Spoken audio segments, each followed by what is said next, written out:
إن الحمد لله نحمده ونستعينه ونستغفره ونعوذ بالله من شرور أنفسنا ومن سيئات أعمالنا من يهده الله فلا مضل له ومن يضلل فلا هادي له أشهد أن لا إله إلا الله وحده لا شريك له وأشهد أن محمدا عبده ورسوله أما بعد أعوذ بالله من الشيطان الرجيم بسم الله الرحمن الرحيم إنما المؤمنون الذين إذا ذكر الله وجلت قلوبهم وإذا تليت عليهم آياته زادتهم إيمانا وعلى ربهم يتوكلون.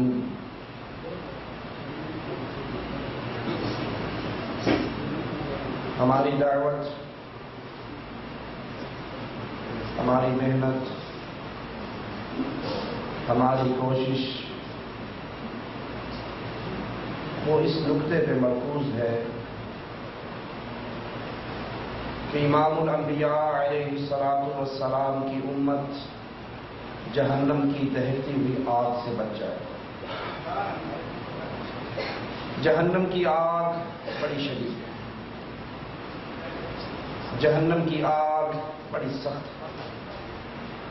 آپ کی اور میری گرم اور نرم سی چمڑی یہ جون جولائی کی گرمی کو برداشت نہیں کر سکتی، جہنم کے دہتے ہوئے انگاروں کو کیسے برداشت کر سکے؟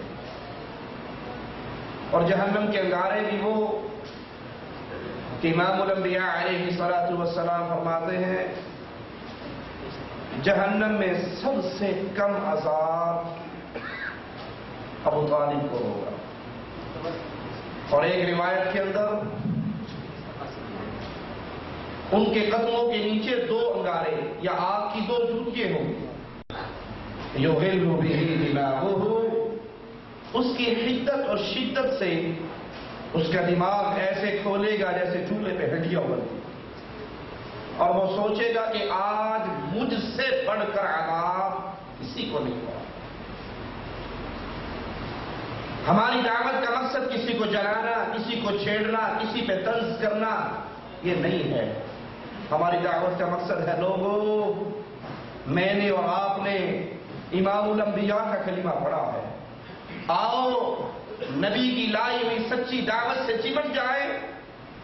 میں اپنی برائیوں کو دور کر لوں، آپ اپنی خطاؤں کو دور کر لو اور اکٹھے ہو جائیں اس دعوت پر جو محمد رسول اللہ صلی اللہ علیہ وسلم.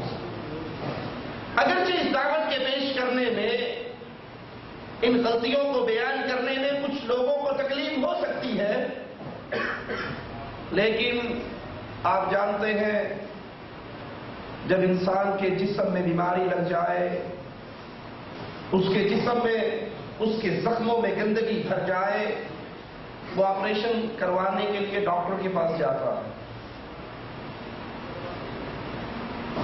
اب اس کا بازو گلا ہوا ہے، اندر پس بھری ہوئی ہے، اور اگر ڈاکٹر نیم حکیم ہو اور اوپر اس کے ٹیوبیں لگا کر، دوائیں لگا کر، لیپ پوتی کر کے اس کو بھیج دے، کہے گا بڑا اچھا ڈاکٹر ہے، بالکل تکلیف نہیں دی، اس نے سوئی بھی نہیں چبھائی.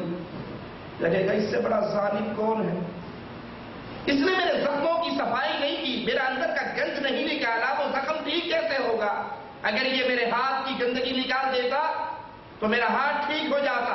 اس نے اس زخم کے اندر پڑے ہوئے جراثیموں کو ویسے ہی رہنے دیا، یہ زخم بڑھتا رہا اور آخر میں پوری بازو ہی کاٹنی پڑ گئی. اور ایک ڈاکٹر وہ ہے جو اس کے زخموں کو دیکھ کر اس کا آپریشن کرتا ہے، اس کی پس نکالتا ہے، گندگی نکالتا ہے، اس میں دوائی بھرتا ہے، پٹیاں لگاتا ہے. یہ ٹھیک ہونے کے بعد اس ڈاکٹر کو دعائیں دیتا ہے کہ شروع میں تکلیف تو ہوئی تھی، آپریشن کا دکھ تو ہوا تھا، لیکن اللہ بھلا کرے اس کا، اللہ اس کے بچوں کی بھی خیر کرے.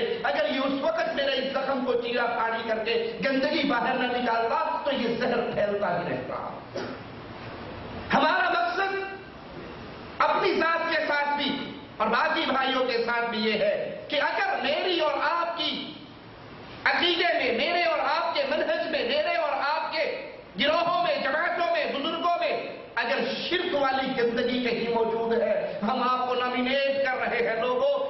عقیدہ قرآن سے ٹکرا رہا ہے، یہ عقیدہ رسول اللہ کے فرمان سے ٹکرا رہا ہے۔ مقصود جیسے ڈاکٹر کا چھریاں لگا کر بلیڈ لگا کر آپریشن کرتے ہیں، مریض کو دکھ دینا نہیں ہوتا، شفا کے راستے پر چلانا ہوتا ہے۔ ہمارا مقصود بھی لا الہ الا اللہ کے راستے پر چلانا ہے، کسی کو چھیڑنا مقصود نہیں ہے۔ اور یہ کتنا ضروری کام ہے، میں آپ کو آج ہی کی مثال دیتا ہوں۔ انڈیا پاکستان میں موٹر سائیکل زیادہ ہے، سعودیہ میں تو گاڑیاں ہیں، موٹر سائیکل کم ہی ہوتے ہیں۔ صبح سویرے آپ دیکھتے ہو ایک موٹر سائیکل سوار وہ دہی چنے ناشتہ لینے کے لیے بازار میں آتا ہے، اس کی فرنٹ لائٹ جل رہی ہوتی ہے، دیکھا ہے نہیں؟ کیا کرتے ہو جب اس کی لائٹ جلتی ہے آپ کو نظر آئے تو آپ کیا کرتے ہو؟ اس کے آگے آ کر یوں اشارہ کرتے ہو، تیری لائٹ جل رہی ہے۔ وہ آپ کی خالہ کا بیٹا ہے، وہ آپ کی پھوپھی کا بیٹا ہے، وہ آپ کے ماموں کا بیٹا ہے، وہ آپ کا کزن ہے یا دوست ہے، کوئی رشتہ نہیں، کوئی تعلق نہیں، لیکن دن میں جلتی ہوئی موٹر سائیکل کی لائٹ کے سامنے آپ ہاتھ کا اشارہ کر رہے ہیں کہ نہ بھائی یہ لائٹ بند کر لے، اب اس کی ضرورت نہیں ہے، دن نکل آیا، تو نے اپنی شمع کیوں جلائی دی ہے؟ اس کی اصلاح کے لیے کوئی رشتہ داری نہیں، کوئی تعلق نہیں، لیکن اس کی غلطی پر آپ اس کو ٹوک رہے۔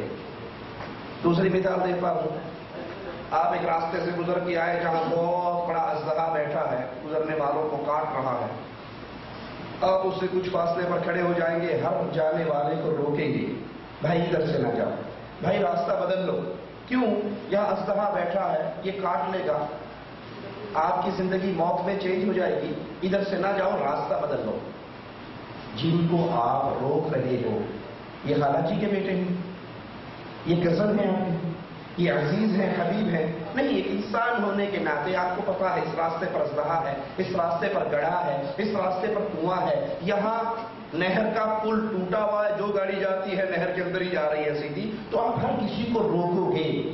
پیارے بھائیو، یہ تو دنیا کا ماجرا ہے، اگر اژدہا کاٹ بھی لیا، ساتھ میں اس کو ڈس بھی لیا تو مر ہی جائے گا، اور اس سے زیادہ تو کچھ نہیں ہوگا، لیکن اگر آپ نے اہل شرک کو ان کے شرک پر باقی چھوڑ دیا، اگر آپ نے کسی کے عقائد کو جاننے کے باوجود ان کو اسی حال پہ رکھنے دیا اور وہ شرک کرتے کرتے مر گئے، تو وہ ہمیشہ کی زندگی جہنم والی پائیں گے، اور قیامت کے دن، اگلا میرا خطرناک جملہ ہے، سنیے گا، قیامت کے دن ہو سکتا ہے ان شرک کرنے والوں کے پڑوس میں جو اہل توحید بستے ہیں، جن کو ان شرک کا علم تھا، ان کے ہاتھ اٹھ کر ان کے گریبانوں میں پڑ جائیں۔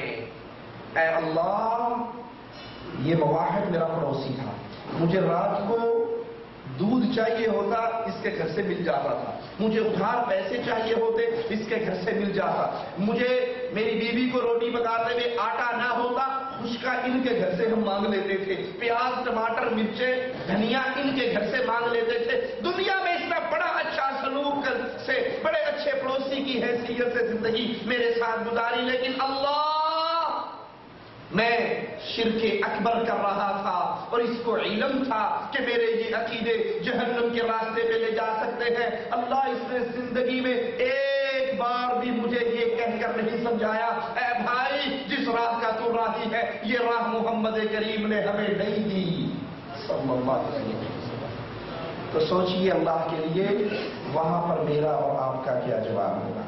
اسی درد کو لے کر ہم آپ کے سامنے کھڑے ہوئے ہیں، یہ درد محمد کریم کا درد ہے۔ امام الانبیاء علیہ الصلوۃ والسلام کو پتہ لگا ایک یہودی بچہ مر رہا، جس طرح ہمارا حال ہے، انہیں اپنی قبر جانا، میں اپنی قبر جانا، اس نے اپنی قبر میں جانا، میں نے اپنی قبر، میں ٹھیکیدار ہوں، ہر کسی کو سمجھاتا پھروں تیرا یہ غلط ہے، تیری یہ غلطی ہے، تیرے اندر یہ خطا، کیوں؟ میں کو اپنا مذہب نہ چھوڑو، غیر کے مذہب کو نہ چھیڑو، ایسے ہی جو جہاں لگا ہے ٹھیک لگا، جو جہاں لگا ہے ٹھیک، یہ بھی ٹھیک ہے، وہ بھی ٹھیک ہے، وہ بھی ٹھیک ہے، وہ بھی ٹھیک ہے، 2 × 2 4 بھی ٹھیک، 2 × 2 6 بھی ٹھیک، 2 × 2 8 بھی ٹھیک، جو جہاں لگا ہے ٹھیک لگا۔ دنیا کے مسئلے میں کبھی جو جہاں لگا ہے ٹھیک لگا ہے، اس اصول کو ہم نہیں مانتے۔ آپ جتنے بیٹے گھر میں چوری ہو جائے پولیس میں جا کر شکایت کرتے ہو نہیں کرتے ہو؟ کیوں؟ جو جہاں لگا ہے ٹھیک لگا ہے، اس نے نہیں روٹی کھانی، کیوں شکایت کرتے ہو؟ کیوں FIR کٹواتے ہو؟ دنیا کے مسئلے میں ہم اس اصول کو نہیں مانتے جو جہاں لگا نہیں، اس میں اشارہ کاٹا ہے، اشارہ کاٹنے کی وجہ سے ایکسیڈنٹ ہوا ہے اور پھر میرے بچے کی ڈیتھ ہوئی ہے، میں اس کو معاف نہیں کرتا۔ جو جہاں لگا ہے ٹھیک لگا، دنیا کے اصول میں نہیں مانتے، لیکن ایک شخص اللہ کے سامنے سجدہ، اللہ کی مسجدوں میں سجدہ ریز ہے، دوسرا قبر میں سجدہ ریز ہے، تیسرا مندر میں سجدہ ریز ہے، چوتھا غیر اللہ کو پکار رہا ہے، جو جسے لگا ٹھیک لگا، ابھی کو ٹھیکیدار۔ یہ شیطان نے ہمیں یہ بہکایا، یہ شیطان نے ہمیں اس راہ پر چلایا۔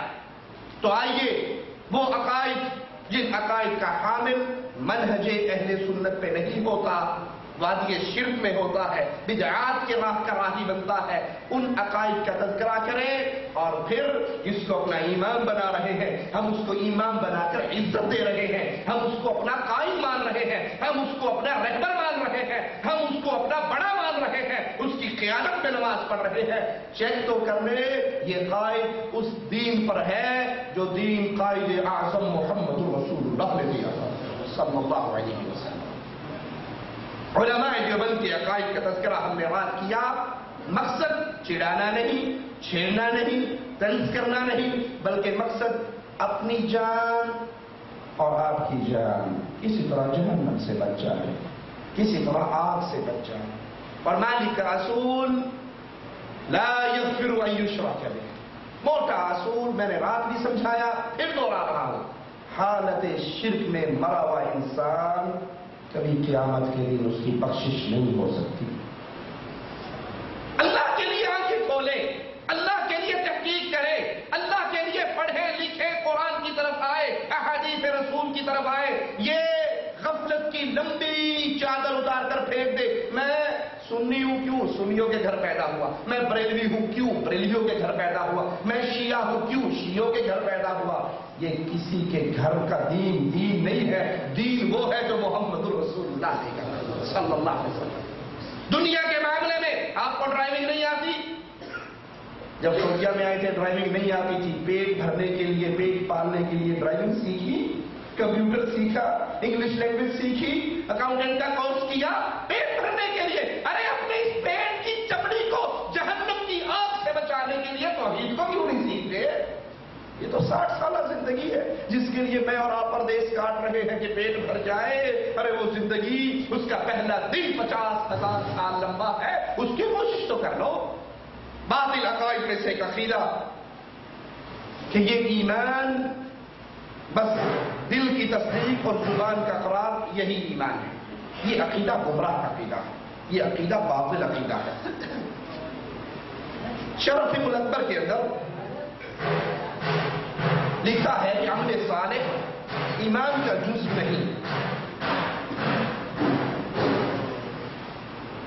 ان کے نزدیک ایمان گھٹتا اور بڑھتا نہیں ہے، بلکہ ایمان ایک جامع چیز ہے جس میں نہ اضافہ ہوتا ہے اور نہ اس میں کمی ہوتی ہے۔ ملا علی قاری حنفی شرف الاکبر صفحہ 87 پر لکھتے ہیں کہ اہل زمین و آسمان کا ایمان گھٹتا اور بڑھتا نہیں ہے، ان کا ایمان گھٹتا اور بڑھتا نہیں ہے۔ حالانکہ قرآن اور حدیث جو تعلیم ہمیں دے رہی ہے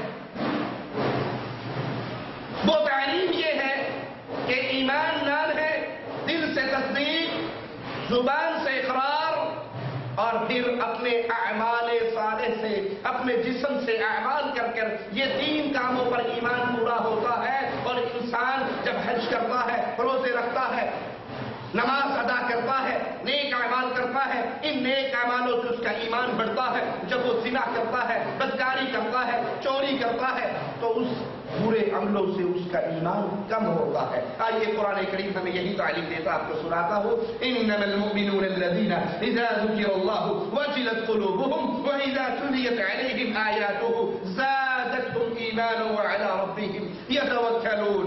اہل ایمان مومنین کا ذکر کیسے ہو رہا؟ انما المؤمنون، بے شک مومن وہ ہے، الذين اذا ذكر الله، جب ان کے سامنے اللہ کا ذکر کیا جائے، جب ان کے سامنے اللہ کا نام لیا جائے، وجلت قلوبهم، ان کے دل ڈر جاتے ہیں، واذا تليت عليهم آياته زادتهم ایمانا، اور جب انہیں قرآن کی آیات پڑھ کر سنائی جائے، جب ان کے سامنے اللہ کی آیات پڑھی جائے، قرآن حکیم کی آیات پڑھی جائے، تو ان کا ایمان بڑھتا ہے۔ قرآن کریم